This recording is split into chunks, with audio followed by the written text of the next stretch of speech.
우리 성도들이 청년들이 막 기도해가 새로운 직장을 딱 구하잖아요. 새로운 직장을 딱 구해가지고 들어가 보면 기도 응답인데 자기가 들어가 보면 이게 적응해서 하는 게 또 만만치 않거든요. 이미 직장에 막 체계가 있고 또 믿지 않는 사람들하고 막 회식해야 되고 들어가 보면 이 청년들이 막 혼란이 오는 거예요. 그래도 어떻게 됩니까?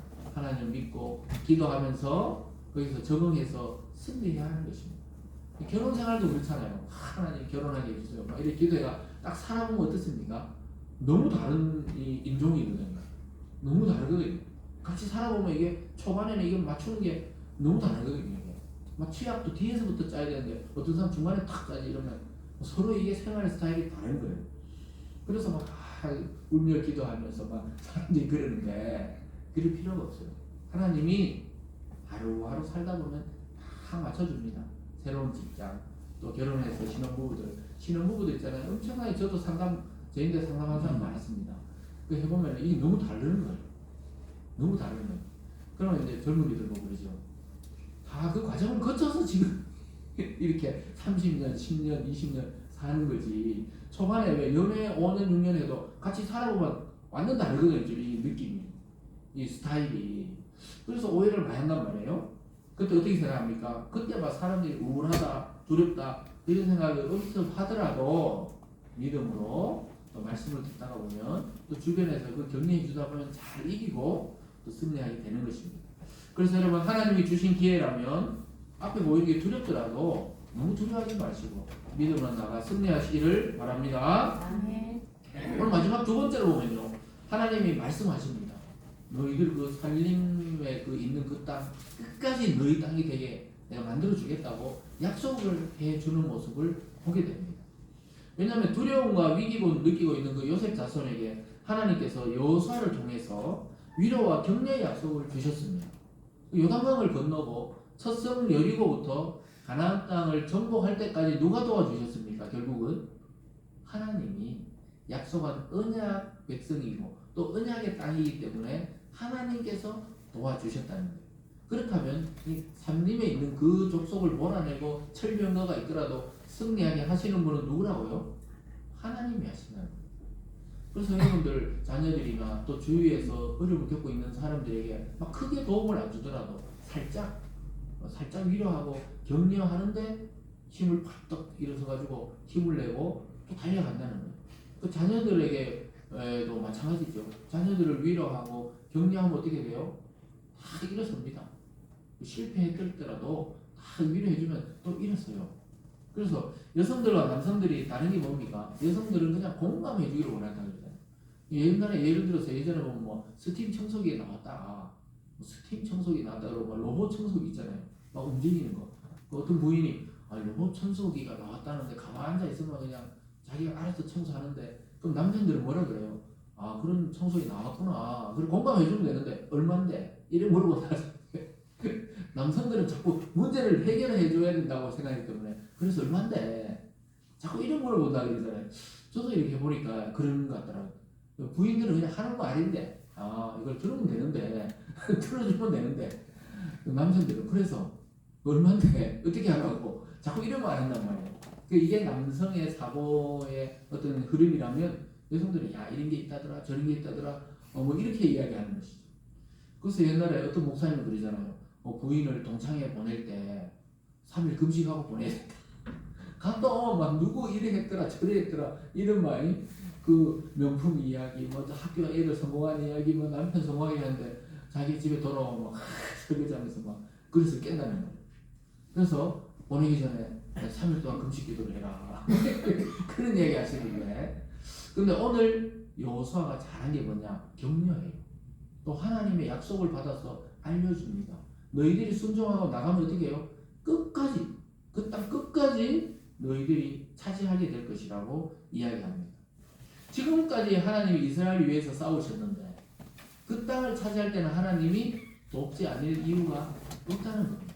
하나님이 지금까지 살게 하셨으면 앞으로도 살게 하실 줄 믿습니다. 그래서 여러분 포기하지만 않으면 여전히 그 자리에 순종하고 있으면 어떻게 됩니까? 저절로 이루어지는 일들이 꽤 많이 있다니까요. 그러니까 우리가 아이들이 안 자라는 것 같아도 잘하잖아요. 오랜만에 지하를 본 이 사람들은 깜짝 놀라요. 요새 3살짜리 막 이럴 때 대구로 내려왔잖아요. 애가 무쩍 꺼서 막 올라가니까 깜짝 놀라더라고요. 애가 3살, 4살 때 대구 내려왔잖아요. 지금 막 키 11살. 또 발도 커요. 235. 막 이게 발이 얼마나 큰지 얘가 운동화 보면 저 엄마가 어느 날 지하 신발이 자기 신발인 줄 알고 새벽에 그 운동할 때는 막 신고 있길래 내가 뭐 하는데 왜 안 들어가지? 지하 거다 지하 거 그럴 정도로 애가 자랐잖아요. 우리가 그냥 볼 때는 애가 안 크는 것 같잖아요. 근데 오랜만에 본 사람들은 애기가 완전히 있잖아요. 이게 청소년이 돼 있는 키가 돼버린 거예요. 그 자기 엄마 어깨 위로 머리가 탁 올라가더라고요 이제는. 그래서 야 많이 컸구나. 우리도 갑자기 생각해보면 많이 컸구나 이런 생각을 하게 되듯이 어느 순간 우리가 그 자리에 순종하고 있으면 자라나는 것이 있는 거예요. 이 교회도 자라납니다. 눈에 보이지 않는데 자라나요. 그냥 우리 가족이 내려왔잖아요. 그 다음 몇 명 모여서 성경 공부하다가 이런 교회로 자라나잖아요. 그 사람이 뭐 어떤 주일은 사람이 좀 왔다가 어떤 주일은 안 왔다 이렇게 이리 할 필요가 없다는 걸 깨달은 거예요. 왜냐? 하나님이 점프시킬 때가 있어요. 그럴 때를 또 기다리는 거예요. 그래서 우리가 믿음에서도 포기하고 있지 않으면 어느 날 하나님이 또 나무 자라듯이 또 죽순이 자라듯이 착착 자라게 하실 줄 믿습니다. 그래서 그런 걸 잘 봐야 돼요. 오늘 마침 이 요셉 족속에게 살림이라도 개척하라 하는 말이 나왔기 때문에 우리 개척 교회들에게 참 좋은 말씀이죠. 17절 후반절에서 18절 끝절까지 보면 이렇습니다. 너는 큰 민족이여 큰 권능이 있은즉 한 분기만 가질 것이 아니라 그 산지도 내 것이 되리니 비록 삼림이라도 내가 개척하라 그 끝까지 내 것이 되리라. 가나안 족속이 비록 철병거를 가졌고 강할지라도 내가 능히 그를 쫓아내리라 하였더라. 하나님의 약속은 뭡니까? 너희들은 정말 경계를 하는 거예요. 큰 민족이고 큰 권능이 있은즉 한 분기만 가질 것이 아니라는 거예요.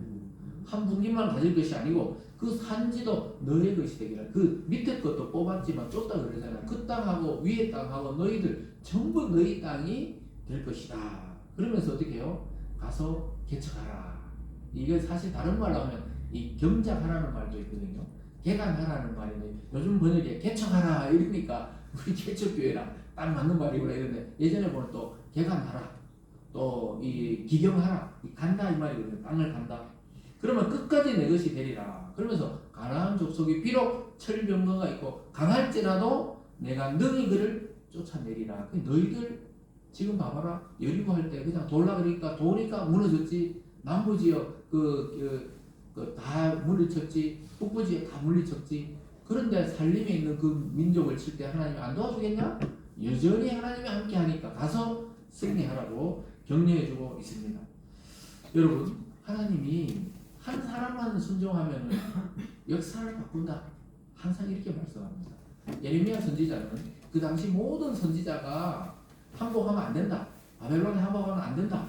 왕이시여 하나님이 2년 안에 회복시킨다고 그랬습니다. 이 거짓 선지자들이 막 이렇게 이야기하는데 예레미야 혼자 하나님의 뜻은 지금 시대는 항복하는 게 하나님의 뜻입니다. 그래가지고 뭐 예레미야 선지자 어떻게 됐어요? 구덩이에 쳐넣어지고 나중에 막 애굽으로 끌려갔다가 다시 막 바벨론 끌려갔다 놓여지기도 하고 나중에 결국 뭐 톱으로 잘려 죽어 순교했다 이런 뭐 전설이 있을 정도로 그 눈물의 선지자 누가 있잖아요 자기 민족이 망한다고 예언하고 싶겠어요. 근데 하나님 말씀이 그래 임하니까 누가 말이 맞았어요? 결국 예레미야 선지자 말이 진짜 하나님의 말씀이잖아요. 그래서 하나님의 일은 숫자에 있지 않아요. 한 사람이 있습니다. 예수님이 이 땅에 씨앗 하나로 떨어져서 맺힌 열매가 뭡니까? 이 기독교, 이 구교, 신교, 천주교, 개신교 합쳐서 이 땅에 25명이 넘는 열매가 맺혔는데 한 사람 예수 그리스도를 통해 맺힌 열매라니까요. 그리고 그가 살아있을 때는 12명 정도 이 교인 모았다가 그 중에 하나는 또 배신해가지고 팔렸잖아 자기 제자를 통해서. 그래서 고난주간이잖아 지금 맞이하고 있잖아요. 그러니까 어떻게 보면 인생의 실패 중에 실패죠. 근데 그 제자를 통해 세계 복음화가 이루어진 것입니다. 여러분 그래서 교회가 하나 세우게지고 목사가 하나 안수받고 목사가 된다. 이건 역사가 앞으로 뒤바뀔 일이 되는 것입니다. 그래서 이거 끝까지 가보면 희한한 일이 하나님의 나라에서 하나님의 세계에서 이루어지는 것입니다. 있습니까? 그래서 그런 이 보이지 않는 것을 보는 눈이 있어야 되는 것입니다. 그래서 하나님이 주신 일들 앞에서 여러분 자꾸 망설여지십니까? 기도 응답을 받았는데 도무지 자신이 없다. 나 혼자 어떻게 하냐. 자꾸 불평이 입에서 튀어나려고 할 때 입을 닫아야 돼요. 걱정하지 말고 전진하시기 바랍니다. 그럼 누가 책임져요? 이것이 하나님의 일이라면 하나님이 끝까지 책임질 줄 믿습니다. 그래서 요단강을 건너게 하신 분이 누굽니까? 하나님이세요. 여리고를 무너뜨린 분이 누굽니까? 하나님입니다.